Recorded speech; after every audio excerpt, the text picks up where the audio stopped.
Ori, welcome to episode 6 of Devspotter. It's awesome to have you on. Hi, nice to meet you.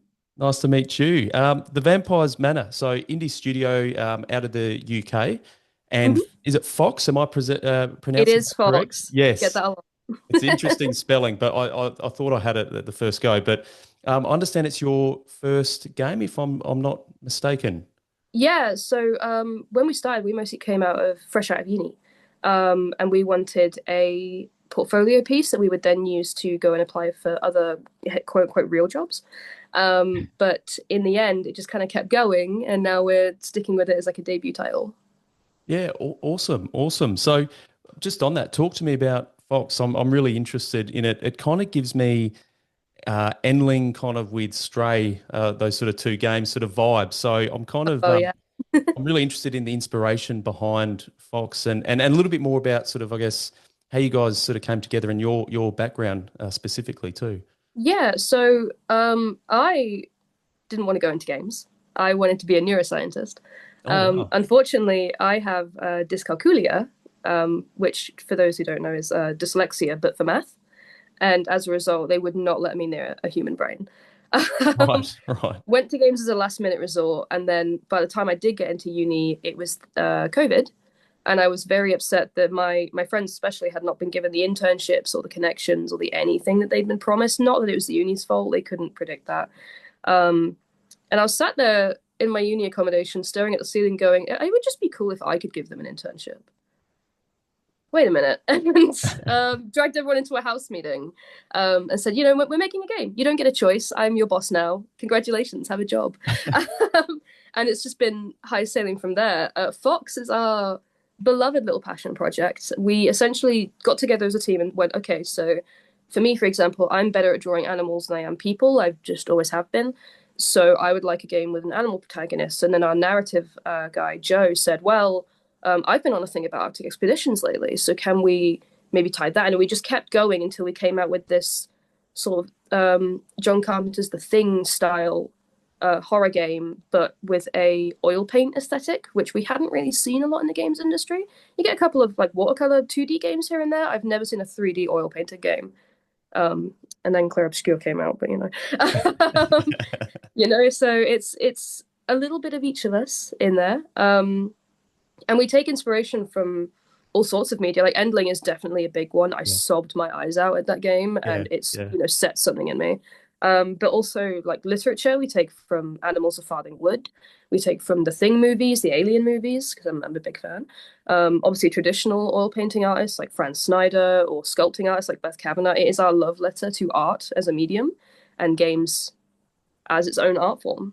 Oh, yeah, that's awesome. And it's interesting because I did obviously, we haven't caught up, which is always interesting. Most times that we jump on a podcast with developers and studios, I've obviously had a conversation before we've met, but you were talking to obviously my co-founder. And so I was obviously, having a look at your socials and your website, and I can see that, you have the story and the art is paramount into what you guys are building. And I did obviously see what you'd referenced around the oil painting.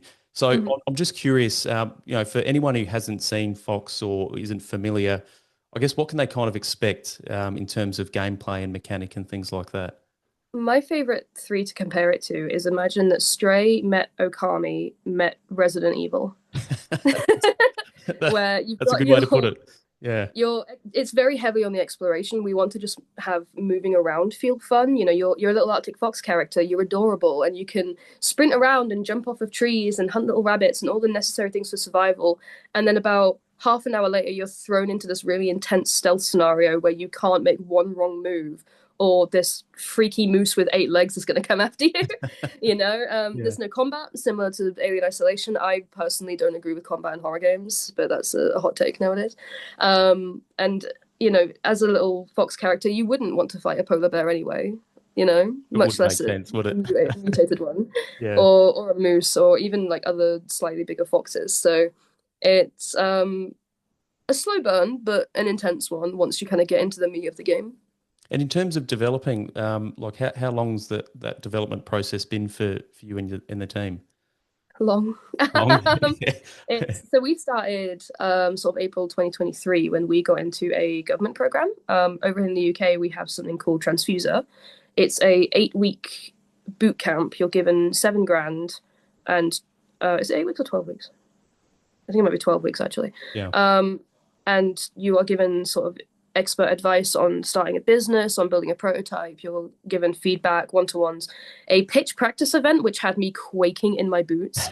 Because we had this really weird experience with one guy who was really friendly and he loved it. And he was so, this is amazing. I want to see it out. And the next guy who was like, so you're a fox? And we're like, yeah. And he's like, why? Yeah, polar So opposites. that scared me a little bit. Some people just don't get it. Yeah, yeah. It was really good, and that kind of kick-started us into, oh, we could actually do this as like a business and not just as like a side project. And we've been carrying on since. We're waiting for our next round of funding, hopefully, where we can then all move on to full-time. But we work part-time alongside our day jobs at the minute. Which is why there's so few update videos on our LinkedIn, because it's good to get update videos when I'm at work.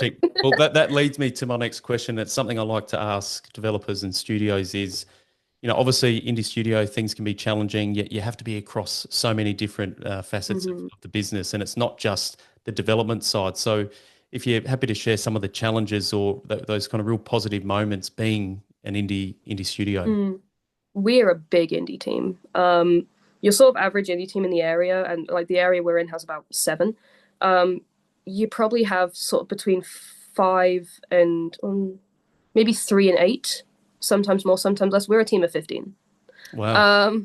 Obviously this inflates our budget, so publishers are a bit scared of us, which is very fair.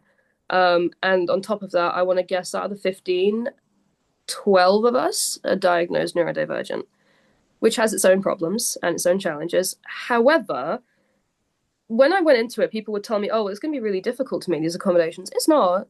It was just a matter of talking to each member and be like, right, so for me, I need really clear instructions on if you want me to do something or if you're just kind of subtly telling me because you think that I'll get that, because I won't. You need to tell me if you need something. And for example, our concept artist, we have to give feedback in a constructive manner that actually reflects what we want to go forward. And with our devs, it's just a matter of not being too blunt and explaining what is good about it as well as what's bad. Bits like that. All really easy things to fix, but it has been a bit of a challenge at times where you get 2 different branches of neurodivergent that butt heads together and they're both really stubborn, which is usually me and my project coordinator. His job is to bring me back down to reality. My job is to soar. So it can get a little tight, but we've always figured it out, and it's good to have those kind of roles going. In terms of the bright moments, it's very much a many small ones, like when a sprint goes particularly well, or I was lucky enough to win 2 awards on the basis of the game, which was great for me personally. Congratulations. Yeah. We've been up and down the country with the game, and we get to watch people play it, and the amount of people that go absolutely insane over the fact that you're playing as a fox, and they don't care about the rest of the game. They see this cute little animal and go, oh my god, I need it. So it's just little bits like that keep us going more than any major things. Once we get our first round of funding, we are having like a full party. So you've got to celebrate. You've got to celebrate the wins. So exactly. But I'm going to ask a question which you probably get a lot, so apologies in advance. But demo, release dates, what can we expect around that? So originally we were going to try and get it released September this year. Unfortunately, due to external circumstances, which I imagine you've had a lot, we aren't going to be able to do that. But it will be a case of we will communicate it as much as we can on social media. We're nearing the end of our current development cycle, which will be for the demo. I can't give you an exact date, unfortunately, but it will be announced very, very loudly on social media, probably by me literally screaming into a canyon or something. I look forward to that. Yeah. That's the plan. But we do have something cool coming in the next 2 weeks. So, Awesome. Yeah. We'll stay tuned. And that leads me to my next question and final question. How do we best sort of keep up to date with development, demo release dates? What sort of social channels do you use? The biggest one is our Discord. I am chronically online in our Discord. We run our work experience program through there with our students. We have fans of the game, fans of us as people, apparently. I nonstop yap in there. So it's the easiest way to get information quick because I will probably forget to post to Instagram, but I can scream in the Discord going, holy fuck, we've got a demo and not worry about it. So that's the bigger one. If not, just following us on our socials, which actually does us a favor because it shows investors that, we have a background, that we have people that want the game, that the more buzz we can create, the better for us. So please follow our social media. We will, yes. And I just want to say all the best. It's been obviously great meeting you, and all the best with Fox. I'll keep up to date. I'm going to join your Discord after this so I can keep up to date and hopefully hear you scream in Discord with a potential demo release date. But more, it's been great to catch up, and all the best with the development. Yeah, thank you so much for having me.